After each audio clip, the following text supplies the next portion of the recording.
Ion.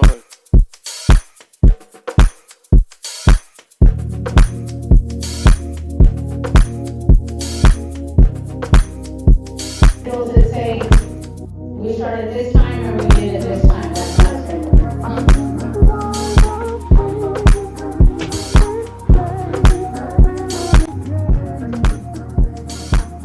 I got off 30 minutes ago and I am stuck in a parking lot because I can't leave. It's the car rider line. People come pick up their kids. I am stuck. This is the day that the Lord has made. I will rejoice and be glad in it. This is the day. This is the day. And the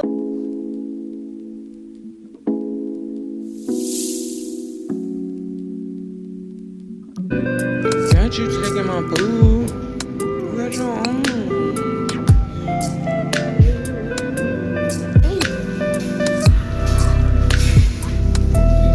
Aren't you looking sick and wiping mocos at the table?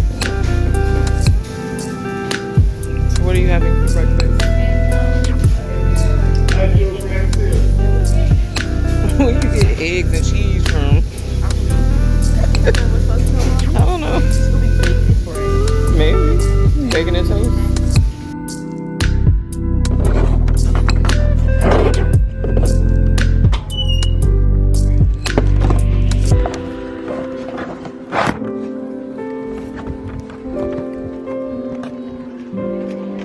Badges for students.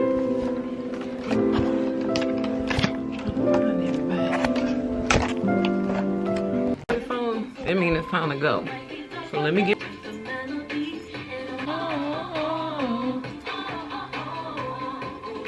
Your light for me.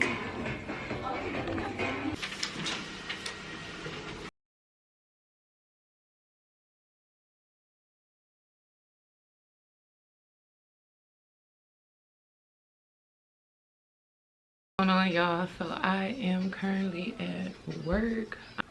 A lot of times when the kids move out of state, we still have to send their records to whatever state that they move to. So I have to kind of track down where the kids have gone and try to get their records to them so that they can have all the accommodations and everything that they normally would have if they were attending my campus. So yeah, that are going out of state, we just send those through fax as well. And y'all know with Texas, everybody has moved to Texas in the last couple of years. So for all of these kids that are from a different state, I have to request their records through fax or email, and that's how we get all of the report cards and everything that we do need.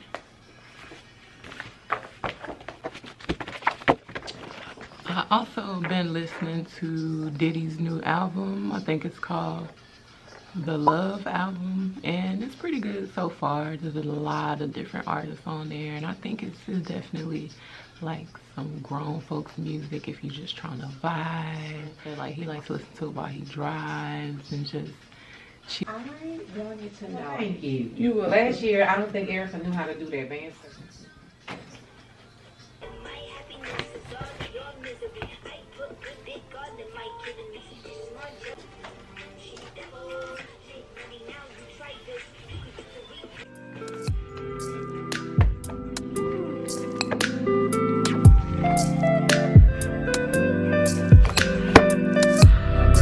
I just pulled up to Frenchie's, so I'm about to get me some chicken to eat while I am on my break.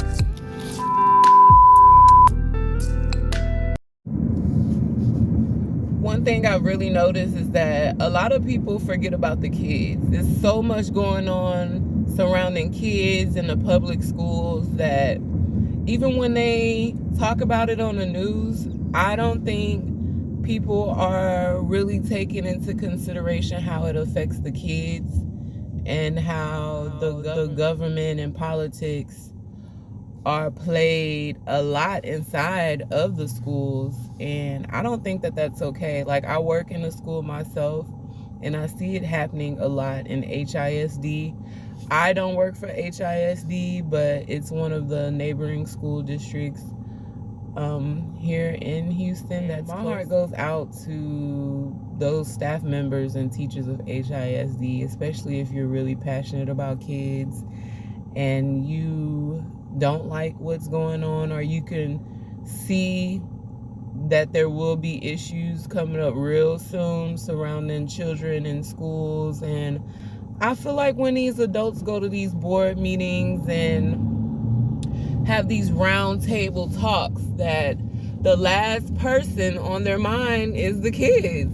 Everything that some of these schools and districts are doing is just for them, for the adults, for the board, and for the state's education agency. And I don't think that that's right. These kids need help. They really do. Different ages, colors, sizes, they need help. And it's like a cry for help, because I'm a parent myself, and I've noticed our parenting has changed.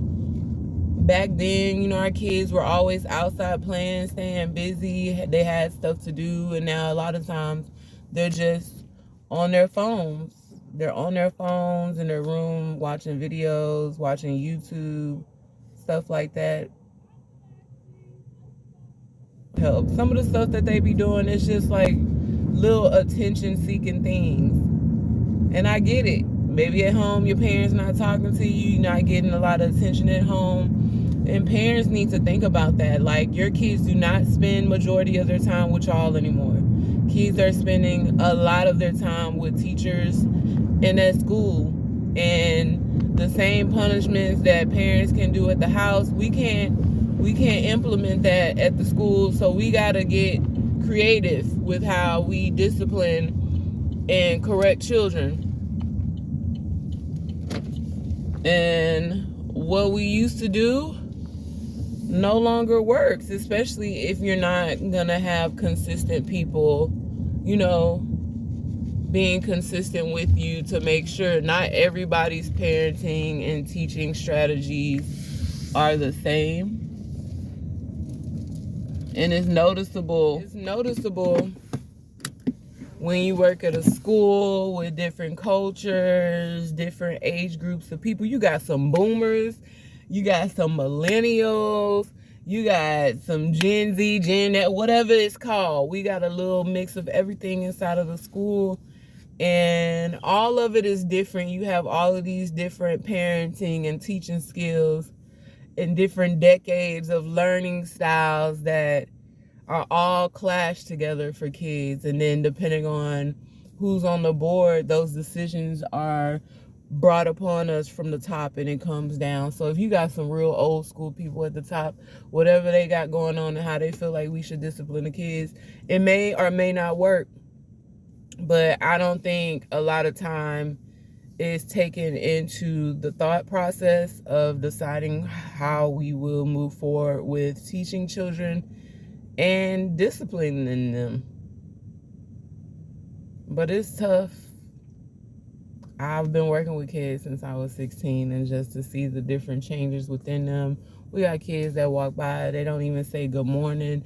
And I see teachers older than me allowing it. One thing I cannot stand is a disrespectful child. I cannot understand why an adult will allow a child to enter their class and you don't make them say good morning to you. Whether they're having a bad day or not. Maybe it's me. Maybe I'm old school. I'm not that old. I'm 35. But maybe I was brought up with an old school family from the country. By the time you walk into a room with adults, what you need to do, you need to speak. You need to speak to everybody in the room. Even if you ain't gonna be there that long, you passing through, at least the same way inside of a school. So it kills me when kids just walk by, you say good morning to them, they just look at you or stare at you, they don't say nothing back. I had one little boy, but he wouldn't acknowledge me. And then finally he was like, I heard you. I was like, so what are you supposed to say? He shrugged his shoulders. He didn't know that he was supposed to say good morning back. So that's you are not saying good morning to your kids. You're not spending time next to your child's bedside saying good morning to them, giving them a little cuddle thing. Your kid waking up, taking care of themselves, making their own breakfast. Well, my kid too. But I raised my daughter, and I'm still raising my daughter, and I'm going to continue to raise my daughter to the best of my ability. But these little ones, they gonna be a problem, and children are our future. And I'm trying to make sure I sow my seed, put my blessings out there in the air, because I need these kids to remember Miss Brown had your back. Miss Brown wanted the best for you, and Miss Brown was there for you. You feel me? But I'll check in with y'all later because I got to get in the office.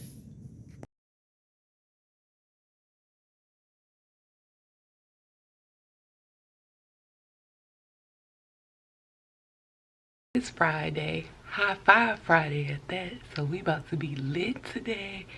Do me a favor. Give yourself a high five, a pat on the back for having a great week. On Fridays, my job is to go outside and give all the kids high fives. What's up, everybody? Good morning. It is Monday morning. I am on break, just a 10-minute break. I am in a staff meeting this morning. It is our first staff meeting of the school year. So, lots of information, but I do have to do a compliance course, so that is what I'll be doing for the remainder of my time. So, yeah. So, I'm doing my compliance course, and one of the courses that I'm taking right now is a district reunification method course, like just in case we have a natural disaster or, God forbid, any school shooting. And I didn't know that every district actually had a trailer and a kit of items that they would need to have in this reunification kit. And so that would be used if all of the kids and teachers, we had to relocate off of campus in a more safer place. And so they have 2 pages worth of inventory of items that are housed in this kit. Let me show it to you. So these are the physical inventory count sheet of the district unification kit. They have a megaphone, high visibility, safety vest, sunscreen, mobile chest, pop-up tent, bungee cords, folding table, folding chair. Uh-oh, not them folding chairs. Reunification cards, parent parking banner. Just different signs. That's crazy. So pretty much the list is basically preparing just in case something was to happen. But I mean, it's crazy that we have to prepare like that. That's kind of how soldiers prepare for war, but it's sad that teachers have to prepare to be reunified with families in case we had a school shooting or a bomb threat or anything. So I just thought that was cool. Most Americans know that something left unattended could be a security risk. But if you encounter such an item, do you know how to determine whether it is a harmless item or a serious threat?